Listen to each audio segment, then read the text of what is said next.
ሰላም ውድና የተከበራችሁ የኤልሲ ቤተሰቦቼ እንዴት ናችሁ? ደህና ናችሁ? እኔ ደህና ነኝ፣ እግዚአብሔር ይመስገን። ሁሉ ሰላም፣ ሁሉ መልካም። እኔ ጋር ሁሉ ሰላም፣ ሁሉ መልካም ነው። ዛሬ እንግዲህ ቪዲዮ በማስገባት አልመጣሁላችሁም ማለት ነው። ምክንያቱም ዛሬ ይዤላችሁ የመጣሁት በጣም የሚያሳዝንና የሚገርም ነገር ነው ይዤላችሁ የመጣሁት ማለት ነው። እንደምታዩት እንግዲህ እዚህ ስሬ ላይ የምታዩት ልጅ በጣም የምታሳዝንና ታሪኳ እንዴት እንደሆነ አስረዳችኋለሁ ማለት ነው። እናንተም እንግዲህ ላይክ እና ሼር ሰብስክራይብ እያደረጋችሁ ቤተሰብ እንድትሆኑኝና ከወዲሁ ደግሞ ሀሳብ አስተያየታችሁ እንድትሰጡኝ በአክብሮት እየጠየቁኝ ወደ ቪዲዮ እሄዳለሁ ማለት ነው። እንግዲህ ከዚህ ከቪዲዮ ላይ የምታዩት እህታችን የኪሩቤል ባለቤት ናት ማለት ነው።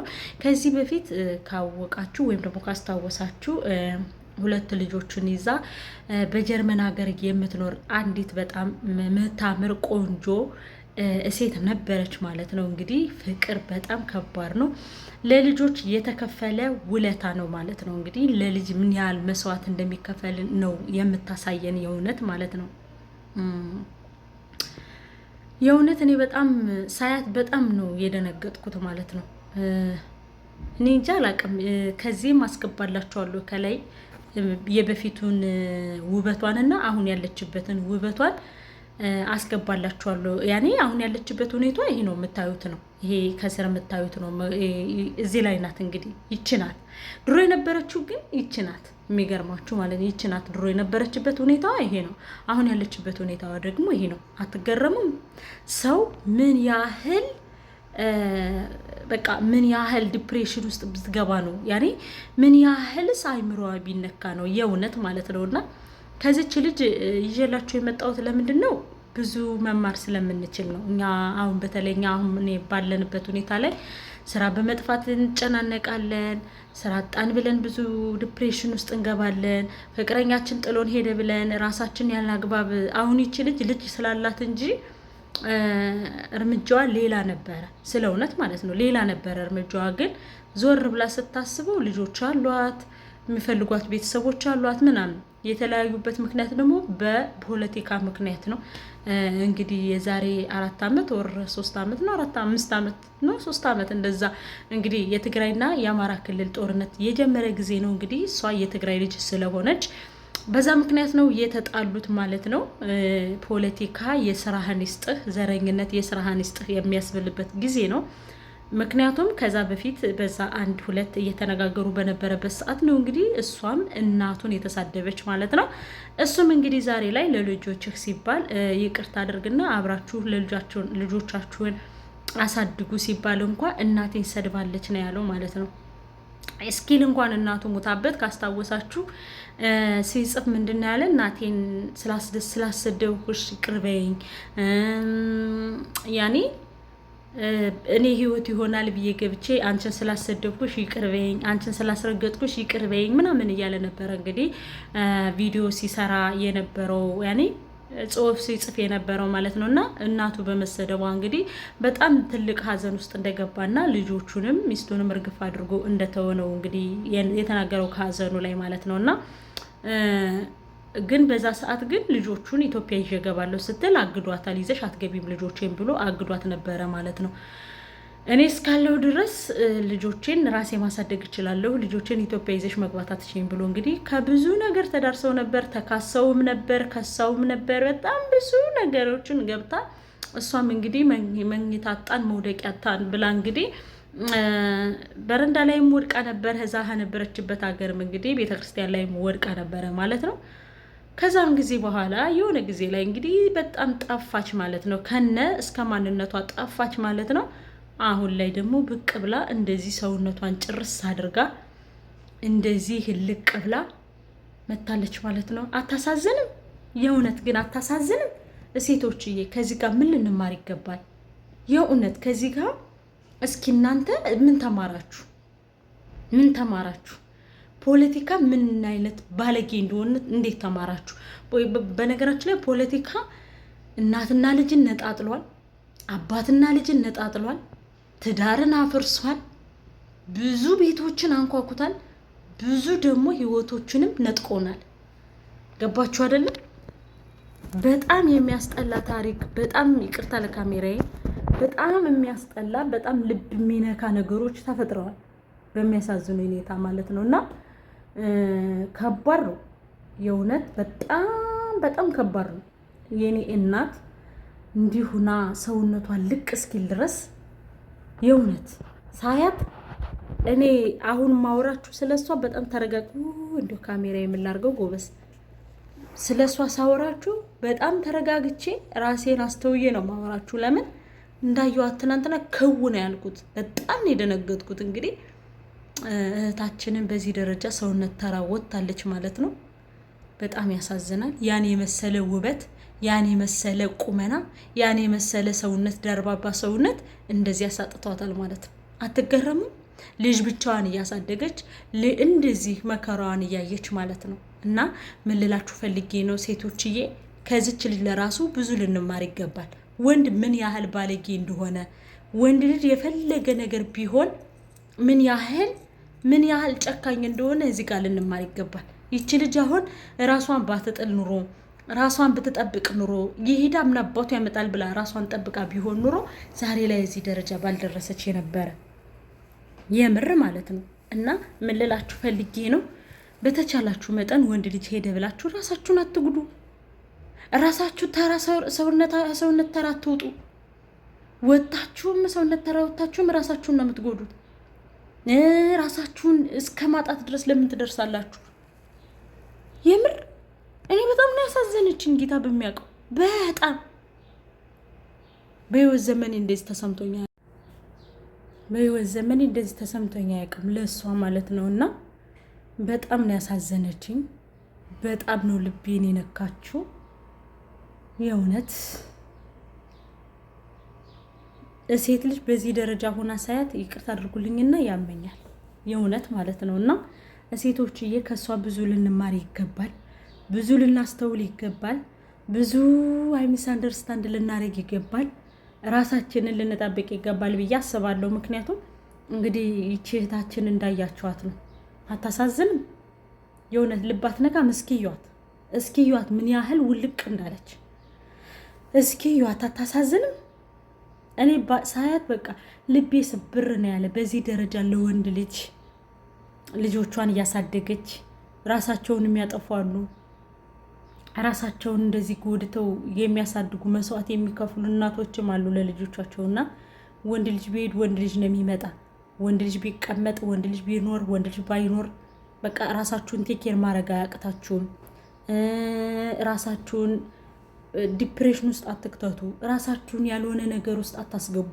የእውነት ማለት ነው። እና እኔ ልጅቷ በጣም ነው ያሳዘነችኝ። ሴቶችዬ ራሳችሁን አትጉዱ። በቃ ለወንድ ብላችሁ ስትሰሩ፣ ስትለብሱ፣ ሲያምርባችሁ፣ ኮንፊደንስ ሲኖራችሁ፣ ጓደኝነታችሁን ስትመርጡ፣ እንደዚህ ያልሆነ ሾካካን ሰው ከአይምሯችሁ ስታስወጡ፣ ይሄ ሰው አይረባኝም፣ ይሄ ሰው አያስፈልገኝም ብላችሁ ገና ሳይኮሎጂ ተረድታችሁ ይሄ ሰው ከኔ ጋር አይሄድም፣ ይሄ ነገር የሚያመጣባችሁን፣ ስለዛ ሰው የሆነ ነገር የሚያወራችሁን፣ ስለዛ ነገር የሆነ ዝም ብሎ ካለፍ የሆነ ስለ ጠብ ስለ ፍቅር የሚያወራችሁ ሰው ካለ ያንን ሰው ተውትና ጀመናይ ጋር አውሩ።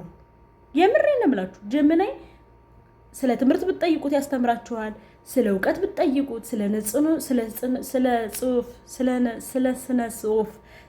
ስነ ጽሁፍ ብትጠይቁት፣ ስለ ትምህርት ብትጠይቁት፣ ጨነቀኝ ብትሉት፣ ያኔ የምትፈልጉትን አይነት ጓደኛ ይሆናችኋል። ጀመናይ የምትፈልጉትን አይነት ጓደኛ ይሆናችኋል። ዝም ብላችሁ ስለሱ አውርታችሁ ያገሌ እኮ ስለ ፈቀረኛ ያወራኛል፣ አገሌ እኮ እንደዚህ ይለኛል፣ እገሌ እኮ ስለ ህይወቴ ያወራኛል፣ እገሌ እኮ ብላችሁ ብታወሩት ድክመታችሁን፣ ውድቀታችሁን ነው የሚፈልገው። ለምን? ኮንፊደንስ እንዳላችሁ ያውቃል።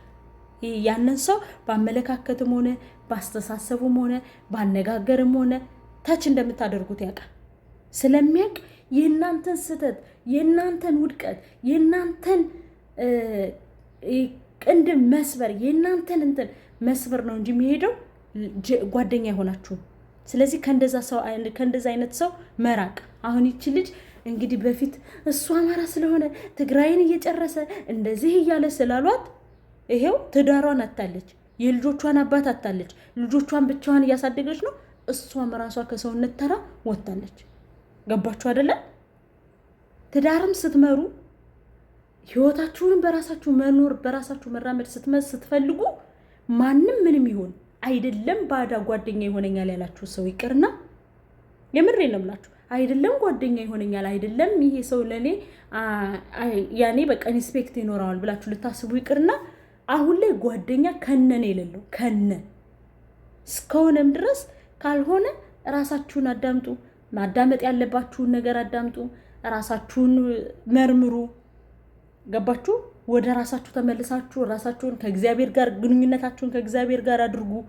ንግግራችሁን ከፈጣሪያችሁ ጋር አድርጉ እንጂ እገሊት እኮ እንደዚህ ሆናለች አሁን መጣች እንግዲህ አሁን ደግሞ ልቧን ነው የሚሰራት ቲክቶክ ላይ አሁን እንግዲህ ወይኔ ምን ሆና ነው ያገኘው እየለጠፋት ነው ያገኘው አሁን እሷን ተች እያደረጋት ነው። ሰውነቷ የት ሄደ? ካሳች፣ ጠቆረች፣ እንደዚህ አለች፣ እንደዚህ በፊት እኮ ምላሳም ነበረች ትናገር ነበረ አወይ ምላሷ እያሉ እንግዲህ የበፊቱን ትናገር የነበረውን ቪዲዮ እያወጡ ነው እንግዲህ የሚያሸማቋት። ለምን አሁን ደግሞ ራሷን አዳብራ መታለች። ነፃነት እንኳን አይሰጧትም ቲክቶክ ላይ ገባችሁ? ስለዚህ ሴቶችዬ ከዚህ እህታችን ብዙ ልንማር ይገባል፣ ብዙ ልናስተውል ይገባል፣ ብዙ ያኔ ረጋ ልንል ይገባል፣ ልንረጋጋ ይገባል፣ ጓደኛ ልንመርጥ ይገባል። የህይወት አጋራችን ከማን ጋር ኮንታክት ማድረግ እንዳለብን ማወቅ አለብን። ለምሳሌ ትዳር ስንይዝ ከሰው ጋር ነው ኮንታክት የምናደርገው ወይንስ ከእግዚአብሔር ጋር ነው ኮንታክት የምናደርገው? አንዲት ሴት ልጅ በአንድ የመጀመሪያ ህይወቷ ልትሳሳት ትችላለች፣ በሁለተኛው ግን ልትሸወድ አትችልም ብዬ አስባለሁ። አንድ ጊዜ ህይወት መስመሯን ልታስታችሁ ትችላለች። ያችን መስመራችሁን እስከማናስተካክላት ድረስ ለማስተካከል ራሳችንን ነው ገና መጀመሪያ መፈተሽ ያለብን። ያነ ህይወት ለምን ተበላሸ? የመጀመሪያው ህይወታችን ለምን ተች አደረገ? የመጀመሪያው ህይወታችንን ለምን ዲስከስ ሆነ? ለምን ዲስከስ ሆነ? ለምን እኔ ጋር ችግር ምንድን ነው? ምን ባደርግ ነው ሁለተኛውን ላስተካክለው የምችለው? ገባችሁ? ምን ባደርግ ነው ከዛ ጓደኛዬ ጋራ የምቀጥለው? ምን ባደርግ ነው ከዛ ሰው ጋራ የእውነት ሰው ሁኜ መኖር የምችለው ብለን ራሳችንን ልንፈትሽ ይገባል። ገባችሁ? እንጂ የትዳር አጋራችንን አታግ የምናደርገውን ሰው መለየት ህይወት ስንመራ ያንን ሰው ልናይዘው ወይም ደግሞ ልናገባው ስናስብ ምን አይነት ሰው ነው ያነ? በምን አይነት መንገድ እኔን ትሪት ያደርገኛል? በምን አይነት መንገድ ለኔ መስዋዕት ይከፍልልኛል? በምን አይነት መንገድ ከኔ ህይወት ጋር ይሄዳል? በምን አይነት መንገድ ነው እኔን ሊያስተዳድረኝ የሚችለው? በምን አይነት መንገድ ነው ቤተሰቤን ሊያከብርልኝ የሚችለው? በምን አይነት መንገድ ነው እኔን ከጓደኞቼ እኩል አድርጎኝ ጓደኞቼ ውይ የሷ ባልማ ውይ የሷ ህይወትማ ሊሉ የሚችሉት እሱ ምን ሊያደርግልኝ ሲችል ነው? ምን አይነት ሰው ነው? እንዴት ነው እሱ ለኔ ህይወት ሊሆነኝ የሚችል? እንዴት ነው ትሪት ሊያደርገኝ የሚችል ብለን መጀመሪያ ያንን ሰው ማወቅ ማገናዘብ። ገባችሁ? እንጂ ዘላችሁ ግብት ብላችሁ ልክ ሁለት ከወለዳችሁ በኋላ ህይወታችሁ ሴት ልጅ ሁለት ወልዳ እንትን ካለች በኋላ እግዚአብሔር ራሱ ህይወቷን ካላስተካከለላት ከነጠረች ነው። በቃ እንደ ከሰረች ብርጭቆ ነው ማለት ነው። እንደ ከሰረች ብርጭቆ ያኔ ብርጭቆ ተሰብሮ አይቃና ማለት ከዛ በኋላ ለሚመጣው ህይወቷ ሁሉ እንደዛ ነው የሚመስላት። ሴት ልጅ አይምሮ ያደረው ነገር እንደዚህ ነው በቃ። እና ይህች እህታችን መጀመሪያ ስታቀባው ወይ ደግሞ እሱ ጋር ስትኖር የሆነ ነገር አድርጋ ቢሆን ኑሮ የሆነ እንትን ብላ ቢሆን ኑሮ ሰው እንዳያልፍ ነው በነገራችን ላይ አድርጋ ቢሆን ኑሮ ያ ነገር ባልተፈጠረባት ነበረ፣ ያ ነገር ባልሆነ ነበረ። ይሄ ነገር አሁን ላይ ልጆቿን ብቻዋን ይዛ ባላሳደገች ነበረ። ልጆቿን አሁን እንደዚህ ሆና ሰውነቷ ላይ የሰውነት ተራ ባልሆነች ነበረ። የሰማ ልብ ያለው ይሰማል፣ ልብ የሌለው ደግሞ ገደል ይገባል። እግዚአብሔር እንብላችሁ። ማንኛችሁም ትዳር ልትይዙ የሚያሰባችሁ ከሆናችሁ ያሰባችሁ ያላችሁም ቢሆን አሁን ላይ ስለራሳችሁ መርምሩ፣ ከእግዚአብሔር ጋር ተነጋገሩ፣ ራሳችሁን አስተካክሉ። ከሄደ በኋላ ወዮ ከማለት ለማለት እወዳለሁ። ብዙ ወሬ ያወራሁባችሁ ይመስለኛል። ሀሳቤ ከጠቀማችሁ የኔ ነገር ወይም ደግሞ በልጅቷ አንስቼ ያወራችሁ ነገር ተግባር ላይ ማድረግ የፈለጋችሁ ትክክል ነሽ ብላችሁ ያሰባችሁ ካላችሁ ላይክ እና ሼር ሰብስክራይብ ያደረጋችሁ ሼር እንድታደርጉልኝ በአክብሮት እጠይቃለሁ። ስለምትሰጡኝ ኮሜንትም ስለምታደርጉልኝ ላይክ ሼርም ከልብ አድርጌ አመሰግናለሁ። በቀጣይ ቪዲዮ እስከምንገናኝ ጊዜ መልካም ቆይታ፣ መልካም ጊዜ። እወዳችኋለሁ።